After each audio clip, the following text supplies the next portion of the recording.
गौरी बनकर। तर आम्ही दोघे आज तुम्हाला विभक्ती व त्यांचे प्रत्यय आणि कारकार्थ सांगणार आहोत। सर्वप्रथम एकूण 8 विभक्ती आहेत। प्रथमा, द्वितीया, तृतीया, चतुर्थी, पंचमी, षष्ठी, सप्तमी आणि संबोधन। प्रथमा विभक्तीत प्रत्यय एकवचन आणि अनेक वचन मध्ये प्रत्यय नाही। प्रथमा विभक्तीचा कारकार्थ कर्ता आहे। द्वितीया विभक्तीत प्रत्यय एकवचन मध्ये स राहते व अनेक वचन मध्ये स राहते आहे। द्वितीय विभक्तीचा कारकार्थ कर्म आहे। तृतीय विभक्तीत प्रत्यय एकवचन मध्ये नेहीशी व अनेक वचन मध्ये मीहीशी आहे।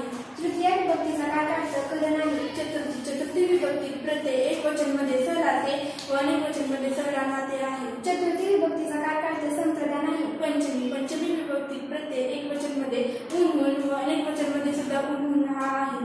पंचमी विभक्तीचा कारकार्थ अपलान आहे। षष्ठी विभक्तीत प्रत्यय एकवचन मध्ये चाची चे व अनेक वचन मध्ये चे चाची आहे। षष्ठी विभक्तीचा कारकार्थ संबंध आहे। सप्तमी विभक्तीत प्रत्यय एकवचन मध्ये त इ आ व अनेक वचन मध्ये सुद्धा त इ आ आहे। सप्तमी विभक्तीचा कारकार्थ अधिकरण आहे। संबोधन विभक्तीमध्ये प्रत्यय एकवचन मध्ये प्रत्यय नाही व अनेक वचन मध्ये प्रत्यय नो आहे। संबोधन विभक्तीचा कारकार्थ हाक मारणे आहे। धन्यवाद।